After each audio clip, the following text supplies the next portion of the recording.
들을까 스스로 삼가라. 누구든지 있는 자는 받겠고 없는 자는 그 있는 줄로 아는 것까지도 빼앗기리라 하시니라. 아멘. 제가 오늘 말씀을 준비하면서 검색을 해봤어요. 요즘 초등학교, 중학교, 고등학교 아이들의 희망 직업 1등, 2등, 3등, 4등, 5등이 무언가 찾아봤더니 고등학생들이 다르고요. 중학생이 또 다르고 초등학생들이 또 다르더라고요. 그 아이들 중에서도 이게 생각하고 원하는 것들이 다른가 봐요. 근데 중고등학교는 비슷해요. 약간 다른데 비슷해요. 교사가 앞순위에 있더라고요. 교사, 무슨 의사, 뭐 간호사, 군인, 뭐 이런 것들이 중고등학교에는 앞순위를 점령을 하고 있고요. 초등학교도 뭐 그렇게 크게 다르지는 않아요. 근데 중고등학교에는 없는 그 직업 희망이 하나 탁 눈에 띄는 게 있어요. 그게 뭘까요? 요즘 영상 세대잖아요. 유튜브 많이 하잖아요. 힌트 다 드렸어요. 뭘까요? 유튜버. 유튜브로 이제 그 경제적으로 이익을 창출해서 그거로 이제 직업으로 이제 삼는 거죠. 요즘 아이들이 원하는 장래 희망 중에 유튜버와 건물주가 있습니다. 건물주. 초중고의 희망 직업에는 건물주가 직업 순위에는 없어요. 근데 상당히 많은 아이들이 건물이 한 채 있었으면 좋겠다. 그러면 그 월세 받아 먹고 살면 좋겠다. 일도 안 하고. 이 유튜버와 이 건축주의 공통점이 뭐냐면 돈을 쉽게 벌 수 있다라는 공통점이 있어요. 유튜버라고 부르는 이 크리에이터는 일종의 연예인하고 비슷하죠. 내가 하고 싶은 걸 하면서 자신의 일상을 유튜브로 다른 사람들에게 실시간 생중계를 하면서 돈을 버는 직업이라고 할 수 있습니다. 자료를 찾아봤더니 재작년 12월 기준으로 우리나라에 유튜브를 이렇게 개설을 하면 구독자라고 하죠. 구독자. 그 구독자가 1000명 이상 되는 유튜브 채널이 97,934개예요. 재작년 12월 기준이에요. 이것을 우리나라 인구 5,178만 명으로 나누기를 하면 우리나라 국민 529명당 1명이 유튜버예요. 근데 이게 더 빠른 속도로 증가를 하고 있는데 2021년 작년 8월 기준으로는 12만 3천 개로 유튜브 채널이 늘어나서 8개월 만에 27%가 늘어났어요. 현재 전 세계 인구 대비 유튜버 숫자 전 세계 1위가 우리나라입니다. 조물주 위에 건물주라는 말 들어보셨어요? 조물주 위에 건물주 들어보셨죠? 이 말을 국어사전에서 찾아보니까 이렇게 정의를 내리고 있더라고요. 건물을 가지고 있으면 일을 하지 않고도 월세로 먹고 살 수 있다는 이유로 요즘 청소년들의 장래 희망 1위가 건물주로 꼽히는 현상을 비판한 말이다. 이렇게 국어사전에 나와 있어요. 요즘은 각종 세금 정책하고 또 여러 가지 이유로 건물주도 어려워졌다는 말이 뉴스에 또 나오죠. 자, 제가 왜 이 말씀을 드리냐면요. 우리는 뭐든지 쉽게 고생하지 않고 얻으려고 하는 이 생각들이 많아진 시대를 살아가고 있어요. 어제 우리 교회 성도님 한 분하고 제가 우리 교회 남자 성도님하고 얘기를 할 일이 있었는데 그분이 이런 얘기를 하세요. 목사님, 요즘은 젊은 세대만이 아니라 나이가 든 중년, 장년 세대들도 자기가 이렇게 보면 옛날에는 참 어렵고 어려운 일을 감수하고 뭐라도 하려고 했는데 요즘은 어려운 일은 안 하려고 하고 쉽게 얻으려고 하는 것이 젊은 세대만이 아니라 요즘 중년층, 장년층에게까지 그런 어떤 성향들이 있는 것 같다라는 얘기를 우리 교회 남자 성도가 어제 저한테 하시더라고요. 구체적인 예를 들면서.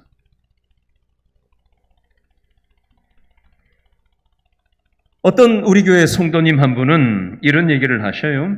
본인이 젊었을 때 남들이 1년 벌 걸 아주 단시간에 돈을 왕창 벌였던 경험이 있다고 하시더라고요. 쉽게 엄청 짧은 시간에 많이 벌었대요. 그런데 쉽게 돈이 벌리니까 어떻게 되죠? 쉽게 또 빠져나가더래요. 그걸 경험했대요. 여러분, 눈물을 흘리면서 고생하고 노력해서 무언가를 얻어본 적 있으세요?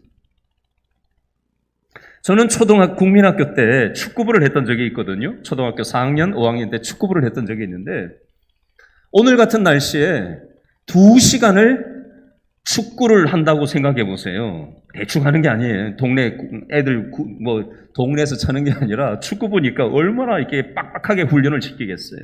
2시간을 엄청 뛰면 막 땀이 비오도 탈 거 아니에요. 그죠? 그러면 어떻게 했는지 아세요? 훈련이 끝나는 호각을 감독 선생님이 딱 불면 일제히 축구 연습하던 그 축구부 애들이 국민학교 운동장 옆에 보면은 수도가가 있잖아요. 수도가에 그냥 막 전 속력으로 달려가지고 물을 콱콱 틀어놓고 그냥 이렇게 입에 대가지고 막 물을 막 꿀꺽꿀꺽 받아 먹었던 그런 기억이 아직도 눈에 선해요. 얼마나 갈증이 나요. 그러니까 물이 너무 귀한 걸 아는 거예요. 눈물을 흘리면서 고생하면서 무엇인가를 얻어내고 나면 이게 얼마나 소중한 거라는 걸 마음속 깊은 곳에서부터 감사하고 소중하게 생각하는 마음이 있어요. 근데 너무 쉽게 돈이 벌리거나 너무 무언가가 쉽게 쥐어지면 그것의 가치를 당연하다고 여기고 귀하게 여기지 못하는 마음이 있습니다. 자, 이 이치를 생각하시면서 오늘 본문으로 좀 연결해서 들어가도록 하겠습니다. 시편 126편 6절 말씀에 보면요. 읽어드릴게요. 울며 씨를 뿌리러 나가는 자는 반드시 기쁨으로 그 곡식단을 가지고 돌아오리로다. 울며 씨를 뿌리러 나가는 자는 반드시 기쁨으로 돌아온다. 자, 노력 없이 공짜로 얻어질 수 있는 건 이 세상에 없어요. 정당한 대가를 지불해야 그것을 얻을 수가 있어요. 자, 요 이치하고요. 신앙생활도 이것과 마찬가지 이치일 수 있습니다. 신앙생활도요, 공짜로 얻을 수 있는 건 없습니다. 여러분, 우리의 구원도요, 보통 구원을 우리는 공짜로 얻었다는 말을 하는데요. 여러분, 우리가 받은 구원이 과연 공짜로 얻은 걸까요? 우리 편에서는 한 게 없죠. 맞아요. 근데 또 한편으로 보면요. 예수님이 십자가에서 우리 대신 대가를 지불해서 십자가에서 죽으시는 대가가 지불되었기 때문에 우리는 공짜로 구원을 얻은 거예요. 우리 편에서는 공짜지만 하나님 편에서는 예수님의 십자가의 그 대가를 지불한 것에 의해서 우리는 구원을 얻은 거예요. 하나님의 이 은혜로운 십자가 방식에 대해서 우리는 한 게 아무것도 없어요. 그렇지만 우리가 이 구원받고 나가지고 이 땅에서 신앙생활 하면서 대가가 지불돼야 합니다. 우리는요, 천국 가는 티켓을 따고 아무것도 하지 않고 그냥 룰루랄라 안일하게 나태하게 신앙생활을 한답시고 하고 있는지도 모르겠어요. 만사 형통하기를 원하고 아무 대가 지불을 믿음 생활에 있어서는 하려고 들지 않고 편하고 안락하고 안일하게 만사 형통하게 문제 없이 문제가 있더라도 문제가 나를 피해가기를 원하고 그런 어떤 정신으로 우리가 신앙생활 하는지도 모르겠어요. 마태복음 16장 24절에 보면요. 이런 말씀이 있어요. 읽어드릴게요. 마태복음 16장 24절입니다. 누구든지 나를 따라오려거든 자기를 부인하고 자기 십자가를 지고 나를 따를 것이니라. 그러니까 신앙생활을 한다라는 것은 예수님을 따라간다라는 것은 우리 쪽에서 해야 될 게 대가지불이 있는데 뭐라고요? 자기 자신을 뭐 하는 것? 부인하는 것. 자기 십자가를 지고 예수님을 따르는 대가지불이 있어야 된다는 얘기예요.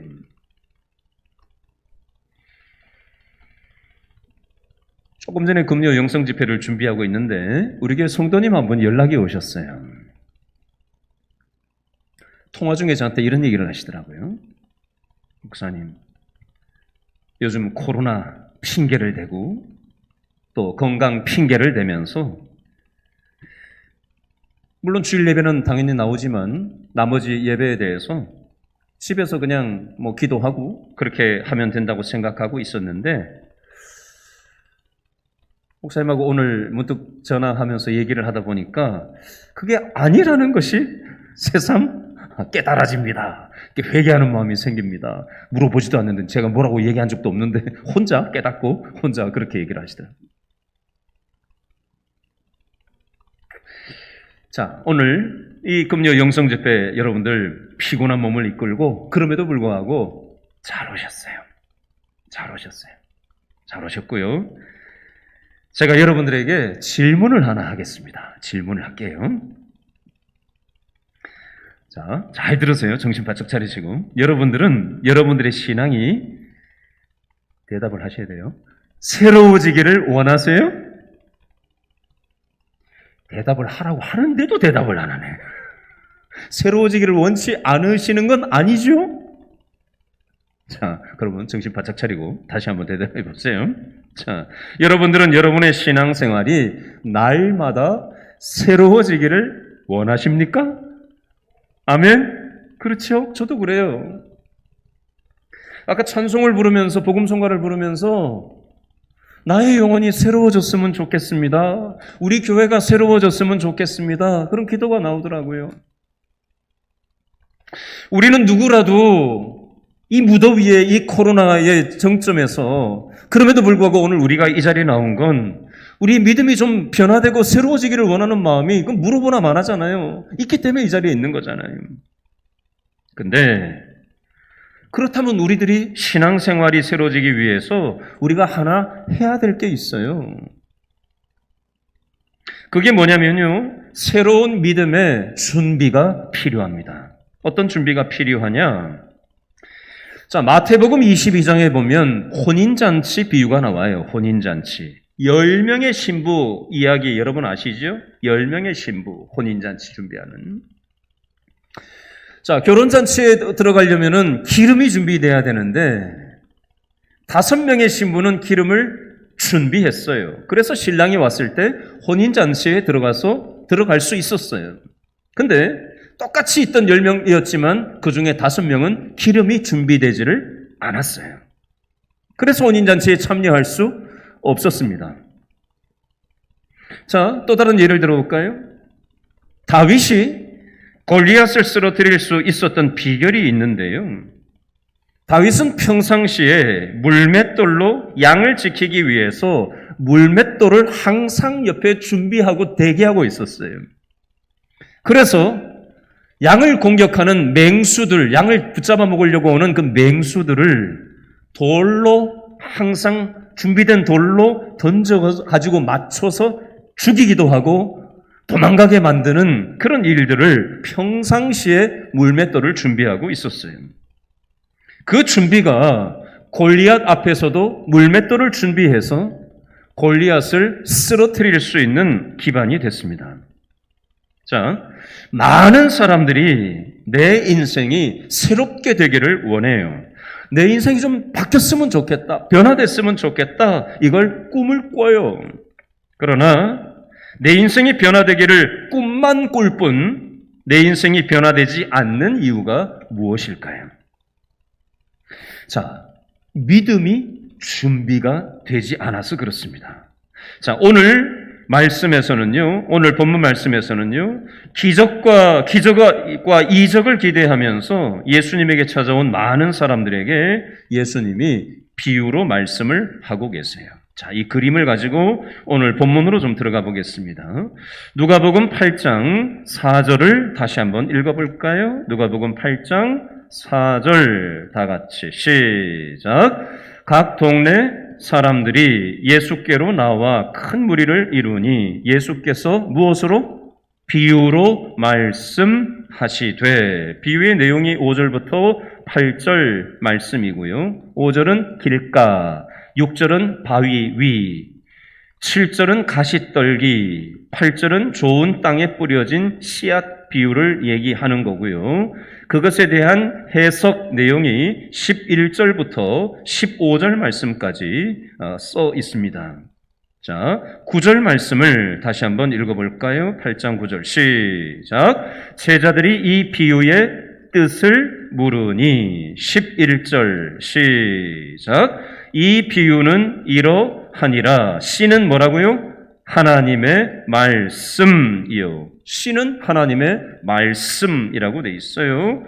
자, 12절에 길가, 13절에 바위 위, 14절에 가시떨기, 15절에 좋은 땅에 뿌려진 씨에 대해서 풀어서 설명하고 있는데요. 그 중에서 15절만 한 번 더 읽어봅니다. 15절 시작. 어디에?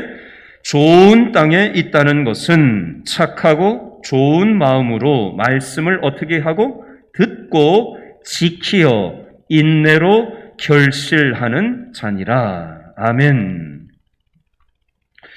자, 오늘 말씀에는 씨가 길가, 12절 길가, 13절 바위 위, 14절 가시떨기에 떨어졌다라고 표현을 하고 있어요. 근데 15절에 있는 좋은 땅에 떨어진 씨만 열매를 맺고 12절 길가에 뿌려지는 씨, 13절 바위 위에 떨어진 씨, 14절 가시떨기 위에 뿌려진 씨는 결실하지를 못했어요. 오직 15절 좋은 땅에 뿌려진 씨앗만 열매를 맺을 수가 있었습니다. 자, 이 원리를 가지고 한번 좀 오늘 생각을 해보자고요.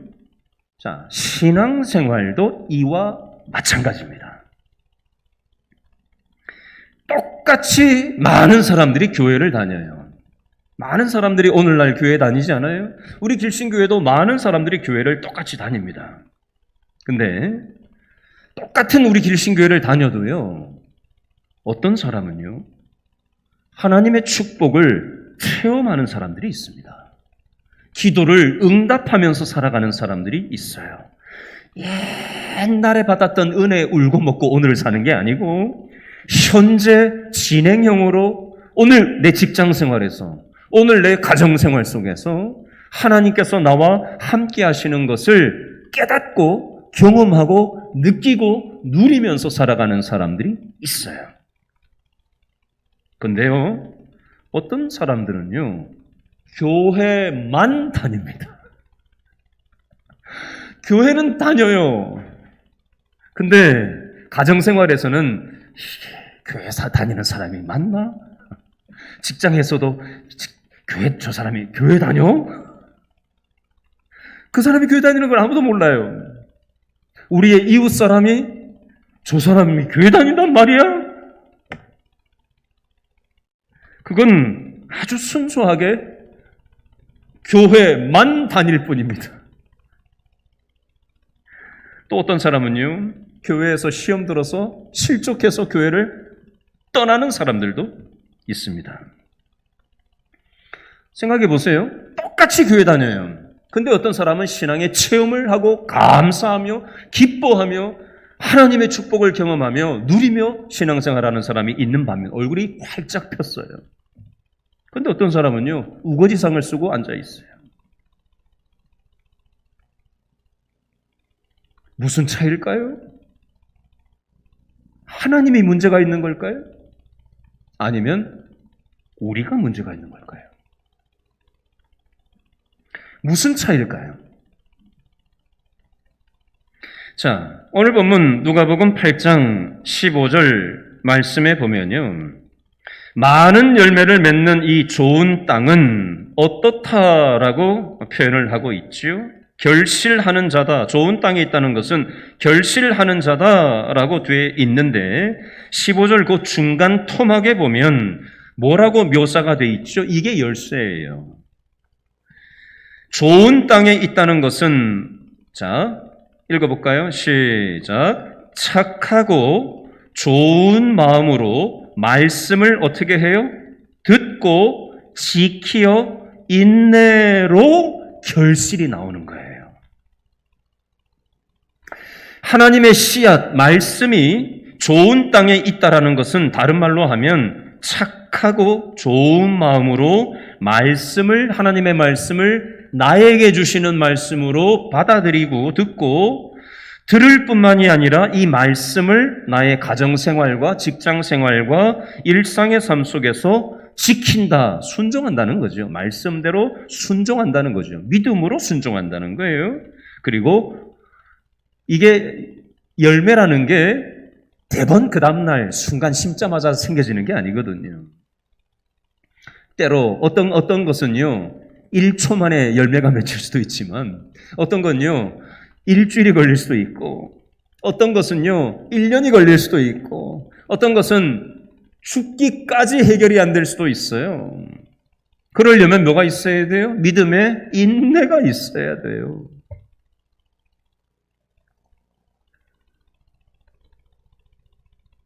어떤 사람이 기도 응답받은 조지 뮬러라는 사람 여러분 들어보셨을 거예요. 5만 번 기도 응답받은 조지 뮬러라는 어떤 목사님 얘기인데요.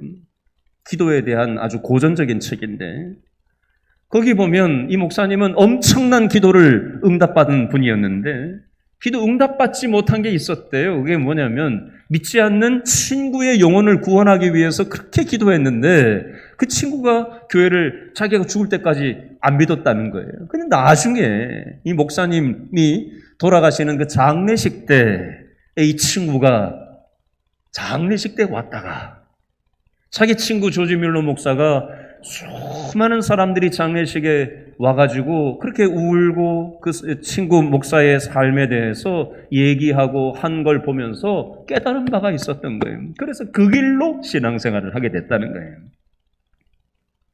우리는 내가 원하는 때에 결실을, 열매를 못 볼지도 모르겠어요. 그러니까 우리는 조바심이 나는 거예요. 힘든 거예요. 인내한다는 게 참 쉽지 않잖아요. 말씀대로 나름 순종을 하는데 왜 이렇게 이게 변화가 더디냐 이거예요. 왜 해결되지를 않느냐 이거예요. 그러나 좋은 땅에 씨가 떨어진다라는 건 인내가 있어야 된다는 거예요. 인내하고 말씀을 듣는 것만이 아니라 나에게 주시는 말씀으로 듣는 것만이 아니라 이 말씀을 나의 일상생활에서 지키는 것, 순종하는 게 준비가 돼야 된다. 그래야 열매가 맺힌다라고 오늘 15절에서는 말씀하고 있어요. 질문합니다. 나는 어떤가? 성경 얘기 말고 나는 어떤가? 뭐 성경에 뭐 이 사람이 뭐 했든 말든 내가 뭐 신앙생활을 하고 내가 변화해야 되는데 내가 어떤가 생각해 봐야 되잖아요. 저와 여러분은 어떠세요? 요즘 하나님의 말씀을 듣거나 읽거나 암송하거나 통독을 하거나 할 때 하나님의 말씀이 나에게 주시는 말씀으로 다가오고 계십니까? 이게 1순위예요. 이 말씀은 하나님이 나한테 주시는 말씀이다. 하나님이 이 말씀을 통해서 나를 깨우치시는구나. 이게 깨달아지고 작동이 돼야 돼요. 이게 벌써 작동 자체가 안 되면 이건 뭐가 단단히 문제가 생긴 거예요. 영적으로. 자, 깨달아짐이 크든 작든 있다면 이 깨달은 말씀을 단지 듣는 것으로 끝내는 게 아니라 이 말씀을 어떻게 해야 되는 거예요? 내 일상생활에 실행에 옮겨야 돼요. 순종해야 돼요. 순종했는 것으로 끝나는 것이 아니라 그 말씀이 열매 맺도록 하기 위해서 인내하는 시간이 함께 준비돼야 됩니다. 어떻게 하고 있나? 한번 돌아봤으면 좋겠어요. 히브리서 4장 12절 말씀해 보니까 하나님의 말씀은 살아있고 운동력이 있다. 하나님의 말씀은 운동력이 있고 살아있는 말씀이라고 했어요. 야고보서 2장 17절에 보면 행함이 없는 믿음은 죽은 믿음이라고 그랬습니다. 하나님의 말씀이 나에게 주시는 말씀으로 들렸을 때 그 말씀에 대해서 행함, 순종하는, 실행하는 것이 따라가야 이게 제대로 된 살아있는 믿음이라는 겁니다. 나에게는 과연 하나님의 말씀에 대한 순종하는 일상이 있나 생각해 봤으면 좋겠어요. 자, 오늘 본문 누가복음 8장 5절에 보면 첫 번째로 하나님의 말씀인 이 씨앗이 8장 5절에 길가에 떨어졌다라고 되어 있어요. 길가에 떨어졌다. 그리고 이것에 대한 비유의 풀이 내용이 8장 12절 말씀에 나와 있는데 8장 12절 다 같이 읽어봅니다. 시작. 길가에 있다는 것은 말씀을 들은 자니 이에 마귀가 가서 그들이 믿어 구원을 얻지 못하게 하려고 말씀을 그 마음에서 어떻게 하는 거다? 빼앗는 거다라고 되어 있습니다. 자, 사단 마귀는요, 우리 마음에 하나님의 말씀이 자리를 잡지 못하도록 말씀을 빼앗아 갑니다. 사단 마귀는요, 우리의 믿음 생활이 새로워지는 것을 지독스럽게 싫어라 합니다. 그래서 집요하게 방해를 해요. 베드로전서 5장 8절에 보니까 근신하라 깨어라 너희 대적 마귀가 우는 사자같이 두루 다니며 삼킬 자를 찾는다라고 되어 있습니다. 우리가 영적으로 깨어있지 않으면 사단 마귀가 우리를 집어삼키려고 달려드는 것을 못 느끼고 사람들하고 싸워요. 두 번째는요, 바위 위에 씨앗이 떨어진 신앙인데요. 6절에 보니까 씨앗이 바위 위에 떨어졌다고 되어 있죠. 그리고 13절에 보니까 그 뜻풀이가 13절에 나와 있는데 13절 다시 한번 읽어봅니다. 시작. 바위 위에 있다는 것은 말씀을 들을 때에 기쁨으로 받으나 뿌리가 없어 잠깐 믿다가 뭘 당할 때? 시련을 당할 때에 배반하는 자요. 여러분, 우리 인생은요, 시련의 연속이에요. 시련 없는 신앙생활이라는 건 없습니다. 탄탄대로를 달리는 고속도로와 같은 신앙생활이라는 건 없어요. 꿈도 꾸지 마세요. 시련은 없을 수가 없어요. 사단 마귀는요, 우리를 넘어뜨리려고 인생의 여러 가지 문제를 사용해서 우리를 넘어뜨리려고 달려듭니다. 우리는 지금 코로나라는 큰 시련을 전 세계적으로 겪고 있어요. 금리가 지금 미국에서 이자율이 또 뛰었지요. 조금 있으면 우리나라에서 또 뛰든지 어떻게 될 거예요. 원금, 대출, 이자, 원금도 갚아야 되고 대출도 갚아야 되고 지금 가정적으로 많은 부담들이 있는 가정들이 있는 걸 제가 알고 있어요. 지난주에도 어떤 가정 얘기해 보니까 대출 이자는 뛰고 원금도 갚아야 되고 어떻게 될지 모르겠다고 고민하는 분이 계셨어요. 여러분, 신앙생활을 해도 인생의 시련이 오면 우리는 잠시 낙심할 때가 있어요. 교회 다녀도 시련이 오면 낙심이 당연히 오는 거예요. 잠시 낙심할 때가 있어요. 그렇지만 이 시련을 우리는 이기고 극복해서 우리가 성장할 수 있는 기회, 계기로 삼아야지 이 시련에 주저앉으면 안 된다는 겁니다. 세 번째는요, 가시떨기 신앙이 있어요. 7절에 보면 가시떨기에 씨가 떨어졌다고 돼 있고 14절에 보니까 가시떨기에 떨어진 것의 의미에 대해서 얘기하고 있는데 14절 한 번 더 읽어봅니다. 시작. 가시떨기에 떨어졌다는 것은 말씀을 들은 자이나 지내는 중 이생의 염려와 재물과 향락의 기운이 막혀 온전히 결실하지 못하는 자요. 자, 신앙생활을 우리가 한다고 하는데 우리는 하나님을 의지하고 살아야 되는데 교회 다니면서도 세상 염려, 재물, 향락에 넘어가서 믿음을 팔아넘길 때가 있습니다.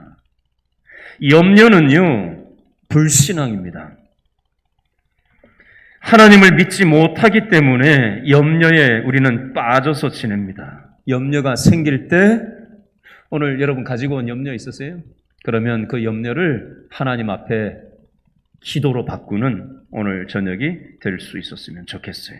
네 번째는요, 좋은 땅 신앙인데요.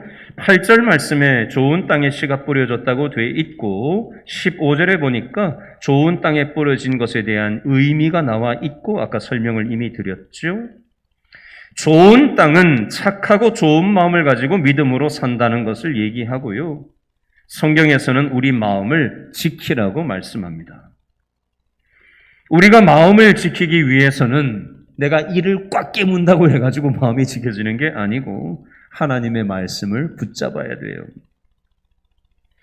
좋은 씨가 좋은 마음밭을 만나야 많은 열매를 맺는 것처럼 좋은 말씀이, 하나님의 말씀인 좋은 말씀이 좋은 마음을 만나야 신앙생활에 변화가 일어날 수가 있어요.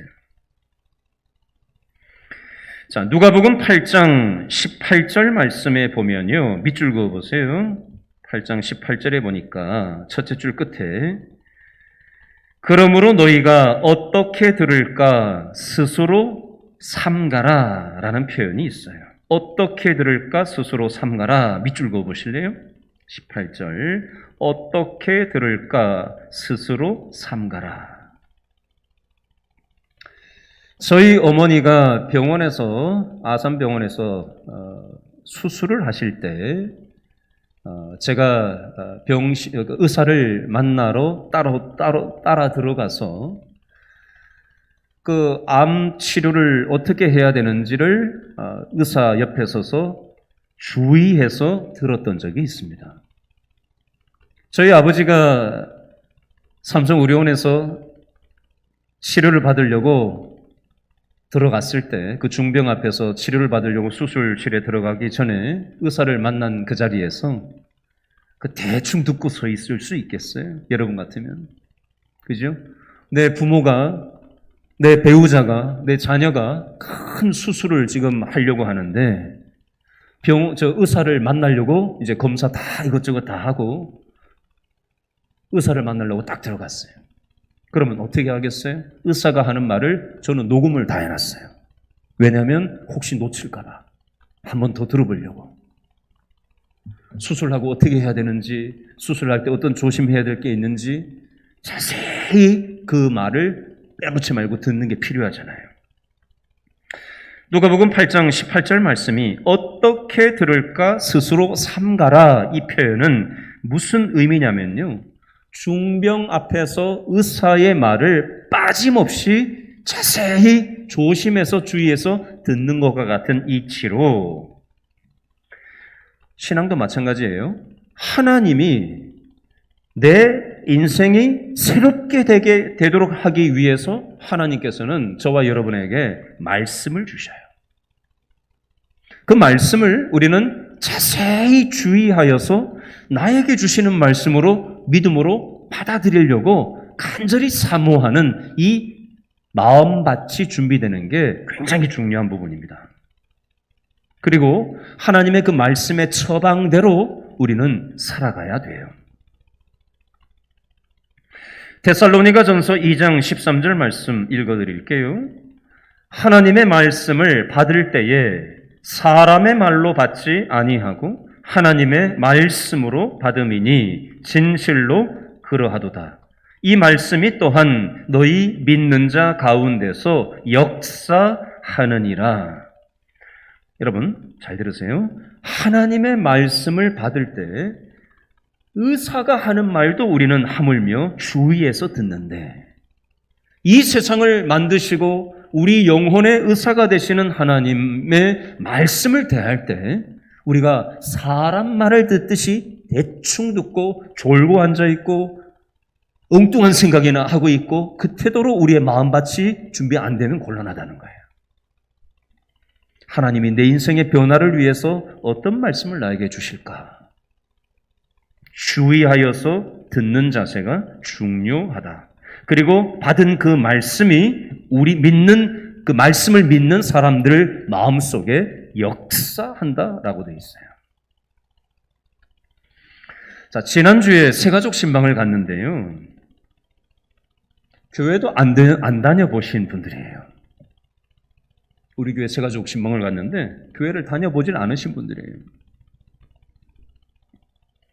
근데 말씀을 전하고 대화를 하는데 이 남자분이 저를 뚫어지게 쳐다보시면서 아멘 하시더라고요.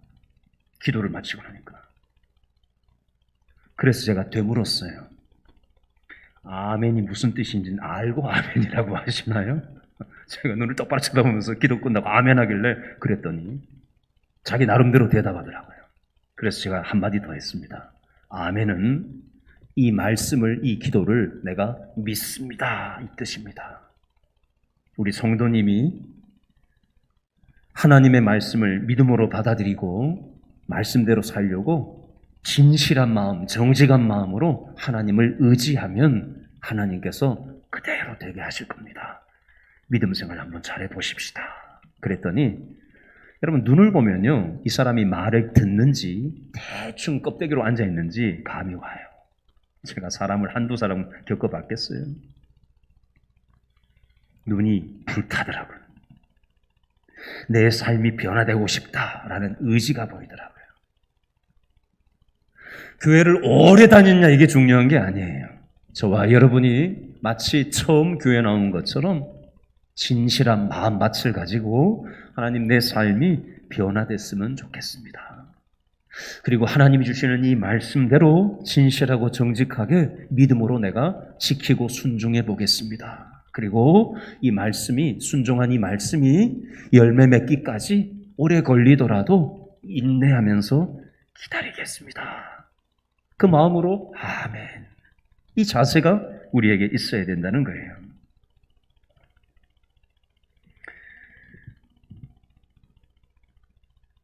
여러분, 성경의 바리새인들과 율법 교사들은 예수님의 말씀을 받아들이지를 않았어요. 예수님의 말씀 자체에는 문제가 없어요. 받아들이는 사람의 마음의 문제입니다. 바리새인들과 율법 교사들은 예수님의 말씀을 내쳤습니다. 여러분, 하나님의 말씀, 하나님의 내 인생을 향한 계획이 때로 이해되지 않을지라도 하나님의 이 말씀을 아멘으로 받아들이시고 인내하실 수 있으면 좋겠어요.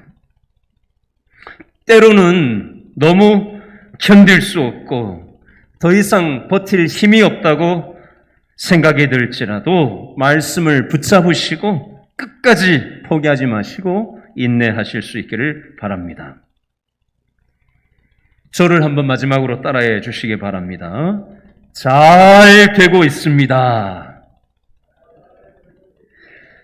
잘 될 것입니다. 반드시 잘 되게 되어 있습니다. 아멘. 하나님께서 삼손은 실패했지만 하나님은 삼손의 머리를 자라나게 하셨습니다. 그게 하나님의 은혜의 역사예요. 그 하나님의 약속에 우리를 향하신 말씀을, 사랑을 여러분들 기억하시고 죄송합니다. 거칠게 얘기할게요. 내 꼬라지를 보지 말고 나의 현실을 보지 말고 하나님께서 우리에게 십자가의 대가를 지불하셨고 삼손처럼 여전히 실패하는 믿음 생활을 하는 우리들이지만 은혜로 삼손의 머리를 자라나게 하신 아버지 하나님께서 우리에게 계속적으로 이렇게 저렇게 말씀하고 계세요. 나에게 주시는 말씀으로 받고 작게나마 믿음을 가지고 믿음의 힘을 발휘해서 믿음으로 순종하고 열매 맺기까지 인내할 때 하나님께서 우리의 삶이 차츰 변화되게 해주시고 어느덧 하나님의 영적인 봄날이 우리 삶 가운데 가득 우리의 생각과 마음과 우리의 일상을 차고 흘러 넘치는 것을 경험하는 그런 저와 여러분의 삶이 될 수 있기를 바랍니다. 자, 말씀 생각하시면서 우리 찬송 아까 불렀던 거 하나 하겠습니다. 마음이 상한 자를 고치시는 주님, 하늘의 아버지